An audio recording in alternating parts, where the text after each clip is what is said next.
외부로 나타나지 않은 숨은 뜻이 있다면 그것은 아마 대만 수복을 의미하는 것일 거다.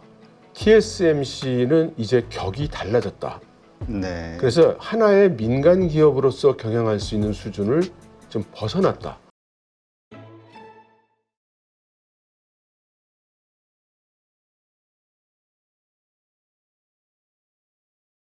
네, 오늘 모신 분은 이철 박사님이십니다. 안녕하세요. 안녕하세요. 네. 이번에 또 TSMC와 트럼프 이펙트 대격변 책도 번역을 하셨네요. 네, 그렇습니다. 이게 좀 번역하시는 분들 그 실력이 너무 부러운데 더군다나 이 주제가 상당히 지금 우리가 반도체 관련해서 또 미중 관련해서 상당히 깊은 그 호기심을 가질 수밖에 없는 상황에서의 그 내용인 것 같아요. 이건 좀 잠시 후에 여쭤보도록 하고요. 지금 일단 시진핑이 러시아 전승절에 참석했다 한다, 이러한 뉴스가 지금 크게 나오고 있는데 이것을 가지고 군사동맹 선언을 하나, 뭐 여러 가지 해석들이 있는 것 같습니다. 어떻게 보세요? 군사동맹까지 얘기하는 건 조금 많이 나간 이야기 같습니다. 원래 이 중국과 러시아 간에 피차 2차 대전 종전될 때 행사, 전승절을 양 나라에서 다 하고 그때마다 서로 그 방문을 했거든요.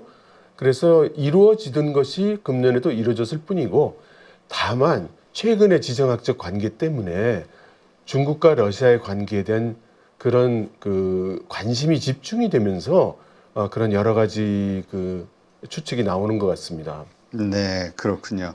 그렇다면 뭐 큰 의미는 없고 그냥 친선을 위한, 이렇게 봐야 될까요? 아니, 요즘 미국의 이 관세 정책에 뭔가 대항하기 위한, 뭐 동남아부터 시작해가지고 계속 지금 이웃 나라들을 방문하고 있잖아요. 그러면서 미국에게 우리 힘 합쳐서 대항해야 된다, 이런 어떤 그 의도가 섞여 있는데 이거 연장선으로 봐야 됩니까? 금년에 그렇게 관심이 집중된 이유는 사실은 미국이, 트럼프 대통령이 중국에게 지속적으로 러시아의 그 우크라이나 전쟁에 대한 지원을 하지 말라는 압박이 있었기 때문에 그래서 금년에도 그 전승절에 참석을 하겠는가, 이런 말이 나왔던 거고요. 그리고 이번에 그 시진핑 주석이 모스크바 체류 기간이 조금 깁니다. 그래서 푸틴과의 교환해야 될 의견이 상당히 많은 걸로 예상할 수 있고, 따라서 미국에 대한 그 공동 대응 방안, 이런 것들을 의논할 거라고 충분히 우리가 생각할 수 있을 것 같습니다. 네. 그 시진핑 주석은 3선 했고요. 연임을 했고, 푸틴도 이제 5선 직후잖아요. 네. 그 아주 장기 집권한 사람들끼리 이제 만나는데 뭐 정치적인 어떤 메시지 혹은 결과 같은 게 예상이 되는 게 있을까요? 아마 그 외부로 발표되는 것은 별로 없을 겁니다. 그 주된 내용이 발표할 수 없는 것이 될 거고요. 그 미국에 어떻게 대항하고 우크라이나, 유럽에 어떻게 대항할 것인가, 그리고 어쩌면 대만 문제에 대해서 어떻게 대응할 것인가, 이런 것들이 될 것이고요. 외부로 표현될 때는 이제 중국과 러시아 간의 에너지 협력, 뭐 이런 정도가 발표될 걸로 그렇게 예상합니다. 네, 그렇군요. 근데 지금 말씀하신 대로 대만과 관련해서는 뭐 이미 공언을 해놓은 상황이잖아요. 통일을 언제까지 하겠다. 그래서 뭔가 뭐 대만 침공이 있는 거 아니냐, 뭐 여러 가지 분석들이 있는데, 이 대만 반대로 이 침략을 받은 대만과 우크라이나가 뭔가 이 동병상련의 입장에서 뭔가 또 이러한 상황들에 맞춰서 나오지 않겠냐, 이런 시각도 있던데 어떻게 보세요? 네, 지금 우크라이나나 대만이나 미국에게 매달리지 않으면 안 되는 상황이고요.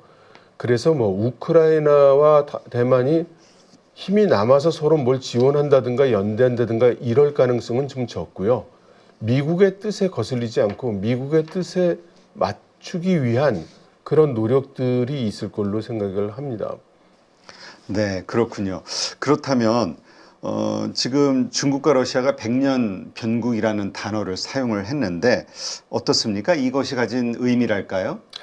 네, 참 그 생경한 단어죠. 이 100년 변국이란 말은 시진핑 주석이 몇 년 전부터 이제 쓰기 시작했는데요. 이게 이상한 거는 100년 변국이란 단어를 시진핑 주석 이하 중국 공산당 사람들이 많이 쓰는데 백년 대국의 구체적인 내용을 설명한 적이 없어요. 네.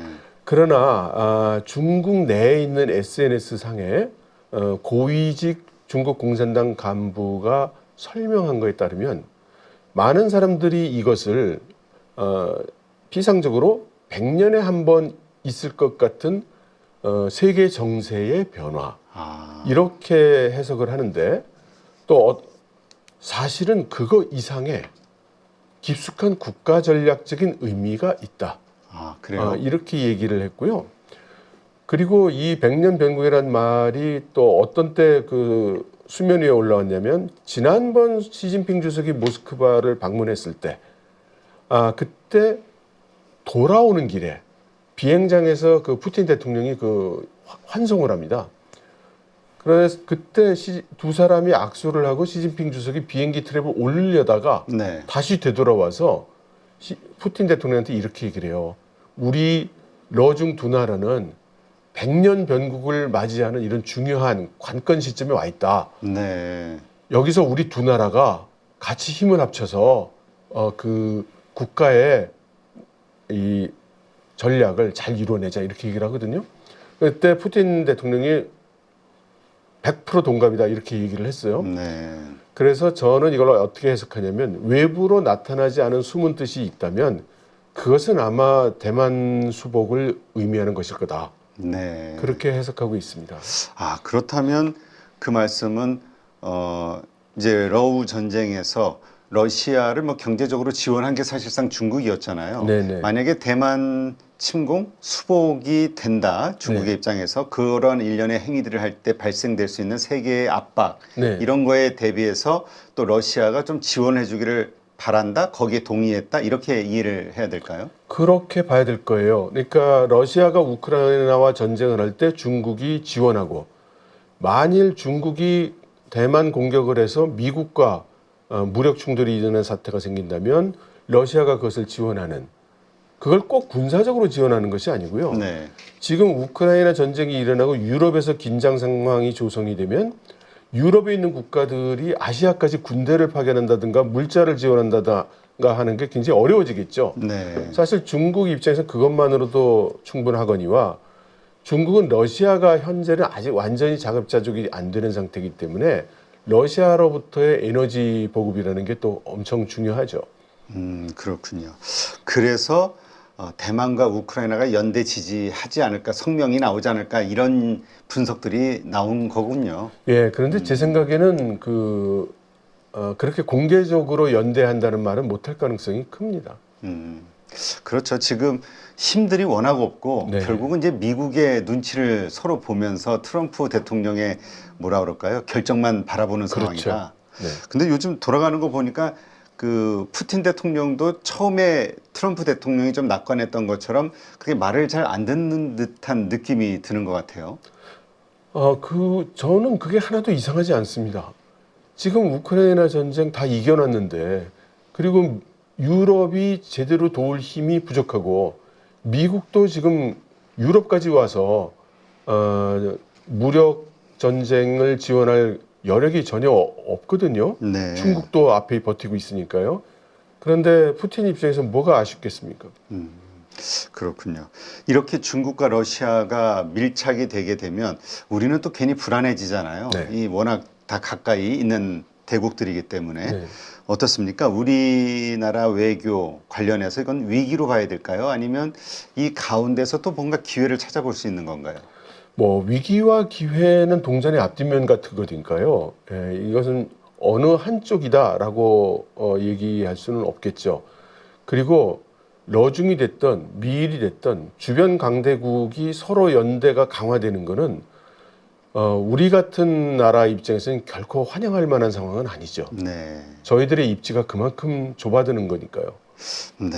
하여튼 러시아, 뭐 북한하고 또 군사 동맹을 맺으면서 우리 긴장하게 만들었는데 네.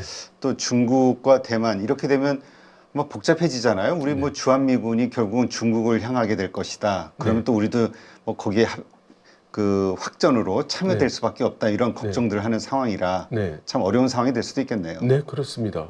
저는 개인적으로 만일 그 양안 전쟁이 일어나면 한국이 휩쓸려 들어가는 건 거의 100%라고 생각하고 있습니다. 네.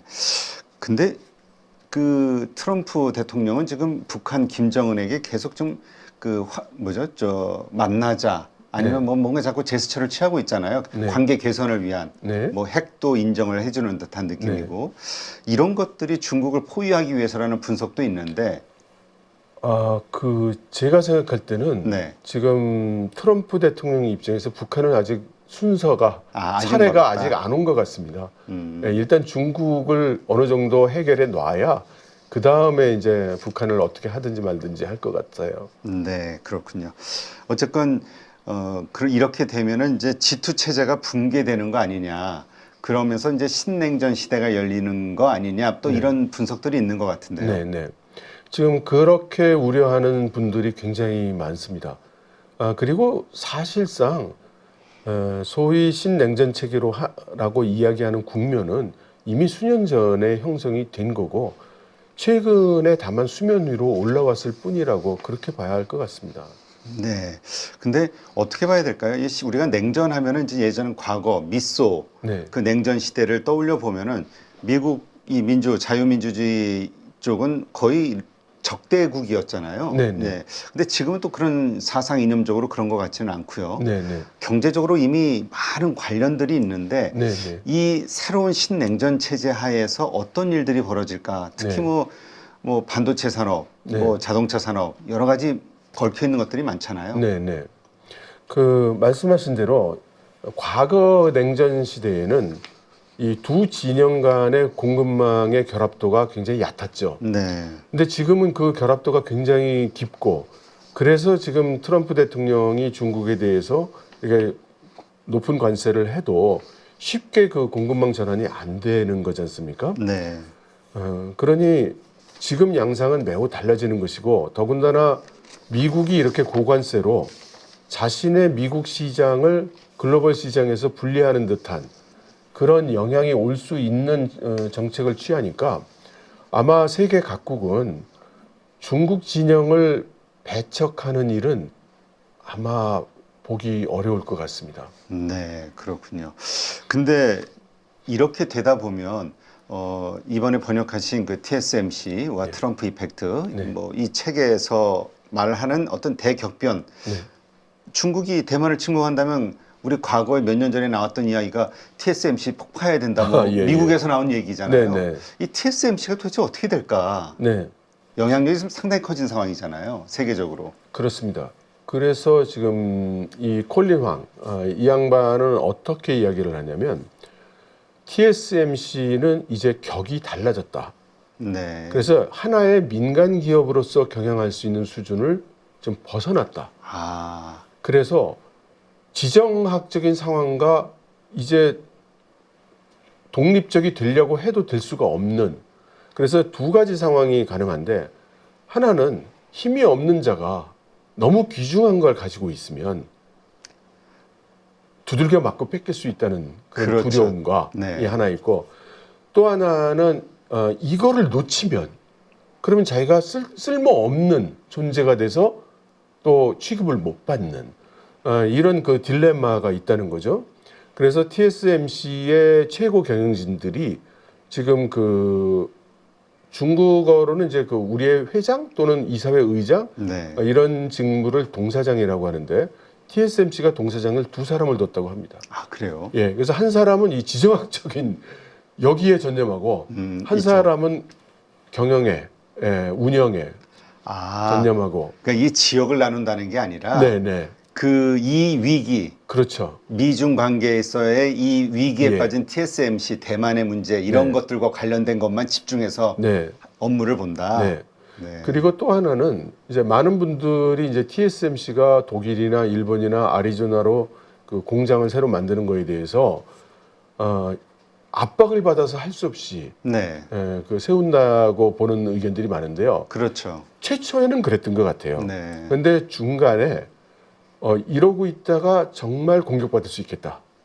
왜냐하면 TSMC가 지금 그 N+1 전략이라고 해서 네. 대만 정부가 법으로 정했어요. TSMC의 최첨단 기술은 대만 섬을 벗어날 수 없다. 그러니까 해외에서 세우는 공장은 거기부터 한두 세대 처진 그런 생산 라인까지만 세울 수 있다. 이렇게 법으로 정했어요. 이건 약간 대만이 TSMC를 인질화하는 느낌인데요. 그러니까 자기 그 예. 강점 아니면 네. 자기의 어떤 그 내세울 수 있는 무기가 네. 못 빠져나가게. 그렇죠. 그런데 이제 TSMC나 이 콜린 황에 의하면 대만의 산업계 인사들의 인식이 바뀌었다는 겁니다. 네. 왜냐하면 TSMC의 최첨단 공정을 이용하는 고객들이 거의 다 그 미국의 첨단 기술 기업들이고 네. 또 미국의 군부가 있습니다. 첨단 무기에 들어가는 반도체를 TSMC가 거기서 생산하는데 이렇게 집중이 돼 있으면 오히려 중국에 타겟이 된다는 거예요. 네. 그러면 지금 중국은 미국의 기술 제재로 인해서 첨단 반도체를 지금 전혀 못 쓰고 있거든요. 그렇죠. 그러면 대만에 있는 TSMC 공장이 파괴될 경우에 중국은 손해보는 게 없는 거예요. 네. 그런데 오히려 TSMC의 제품을 사용해야 되는 미국 같은 나라가 더 피해를 본다는 거죠. 그래서 위험 분산 차원에서라도 공장이 바깥으로 나가야 된다. 네. 이렇게 생각하는 것이고, 그래서 TSMC가 1,000억 달러 뭐 미국에 투자한다. 뭐 이런 게 단순히 그 트럼프의 압박에 의해서만 그렇게 하는 것은 아니다.